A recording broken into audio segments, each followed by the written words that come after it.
The 4th annual Law Enforcement Basketball Tournament is coming, March 17th through 23rd. Law enforcement basketball teams from throughout the Caribbean will compete as we display the Caribbean spirit of camaraderie. Dominica, Cayman Islands, Turks and Caicos, Trinidad and Tobago, all competing for the prestigious championship trophy. But they have to go through the Royal Bahamas Defense Force and Her Majesty's prisons before they can meet defending champions, the Royal Bahamas Police Force.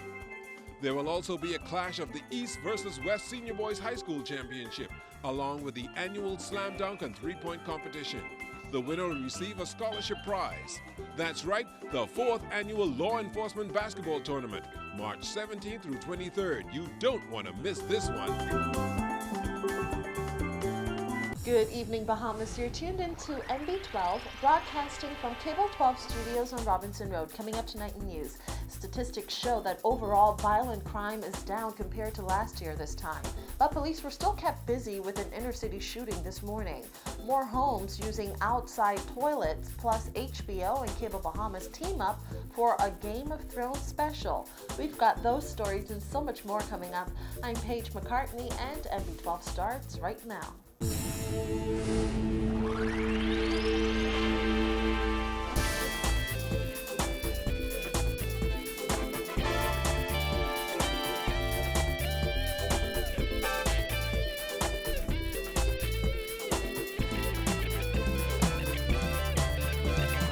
Welcome once again to NB12. Crime figures for the first 2.5 months of the year show a slight improvement from the statistics revealed by Commissioner of Police Alison Greenslade back in January. The National Security Minister revealed today that murders are down by more than 20%. Police have also reported a decrease in serious crimes. The minister says these statistics prove that Urban Renewal 2.0 has become one of the country's most ambitious crime-fighting tools. Vonique Toot has more.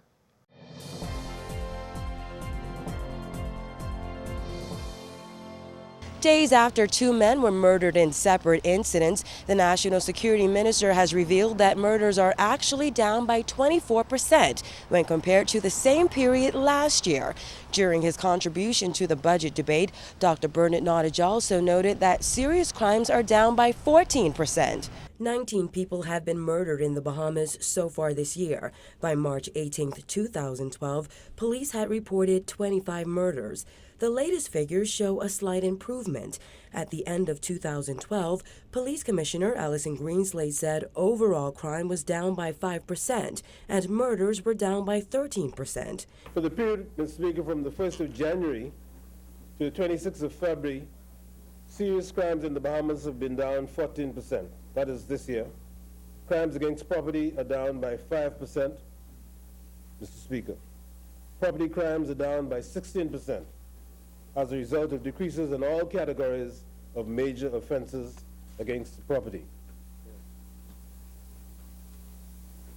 Murders are down by 24%. The figures for 2012, compared with the figures for 2012, despite the reports of murder that we have heard about. Nottage attributed the dramatic drop in crime to Urban Renewal 2.0. He told parliamentarians today that crime has dropped by more than 20% in areas where there are urban renewal offices. I am pleased to announce that overall crime in urban renewal constituencies, I said 24%, is decreased by 28% since the reestablishment of the Urban Renewal 2.0 program. The National Security Minister says those statistics were compiled during an evaluation of Urban Renewal 2.0's performance between June and December 2012. Here's what he says they discovered in New Providence, which has 8 urban renewal offices. Between June 4th and December 31st in 2011, there were 47 murders. Between the similar period last year, there were 25 murders, a reduction of 47%.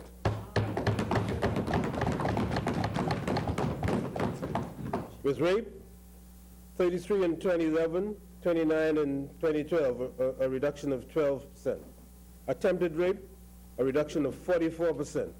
Unlawful sexual intercourse, a reduction of 41%. Armed robbery, a reduction of 13%.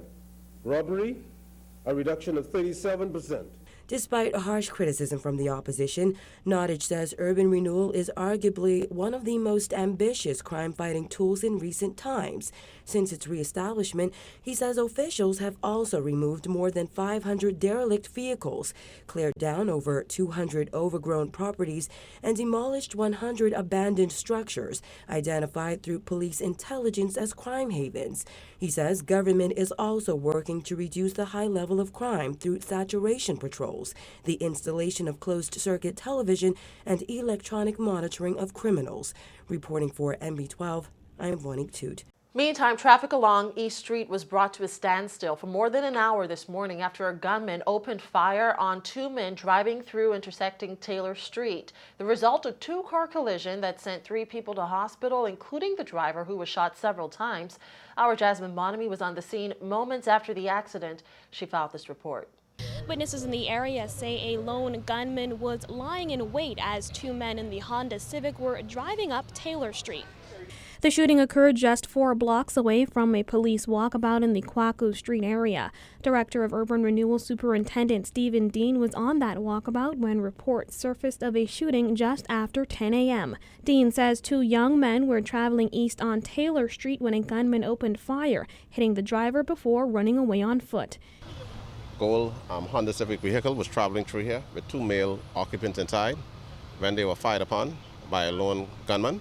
Dean says as the wounded driver was fleeing the scene, he collided head-on with this gray Honda that had just turned onto Taylor Street.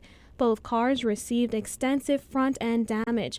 The Gold Civic also ended up with more than half a dozen bullet holes and a shattered rear window.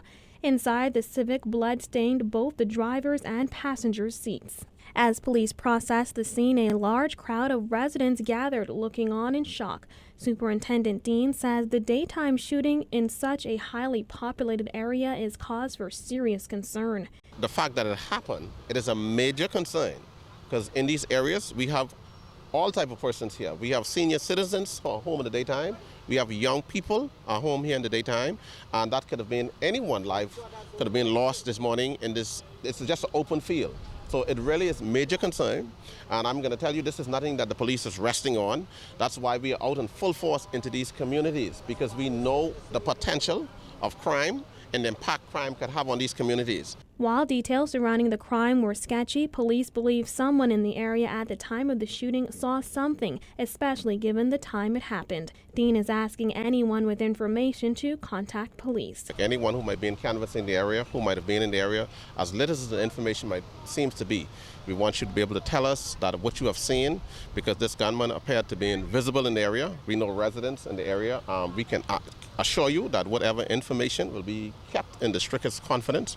Reporting for NB12, I'm Jasmine Bonamy. Well, while on that walkabout this morning, Superintendent Dean pointed out the positive effects of urban renewal on inner-city neighborhoods burdened with crime. And I can tell you, based on our analysis of, let's say, the first 6 months of urban renewal last year, our crime has been down at 28%. In all of the areas where urban renewal has been in, crime has been down in those particular areas. We believe we continue along that trajectory, we will see a significant drop in these inner cities in crime. It's because of activities that we have there, like the marching bands where we are engaging the young people. Still, Dean admits armed robberies continue to be a major concern for police. Meantime, officer in charge of the Kwaku Street Police Station, Superintendent Tommy LaRota, says that area's challenge is petty crime. In the past 2 weeks, I should say, but as of last week, we had targeted a lot of persons and we got a lot of good results. We're trying to keep on top of things, so we're just trying to continue voicing with other people and letting the people know that any concern they have, either they can come in the station, call, we leave our numbers for them to contact us, and I think this is really working.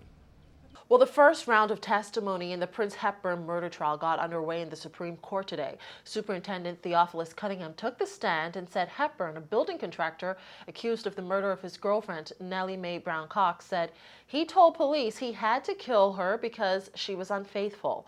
Hepburn is on trial before Justice Indra Charles for the chopping murder of Brown that occurred between April 6th and 7th, 2011. He has pleaded not guilty. Superintendent Cunningham said he went to an apartment on Bougainvillea Avenue on April 7th and saw a woman's body inside. Cunningham said he heard groaning and asked the person to come out. He said a man came out the front door and said, quote, "I spent over $1 million on this woman. I left my wife for her and she schemed on me. I had to kill her," end quote.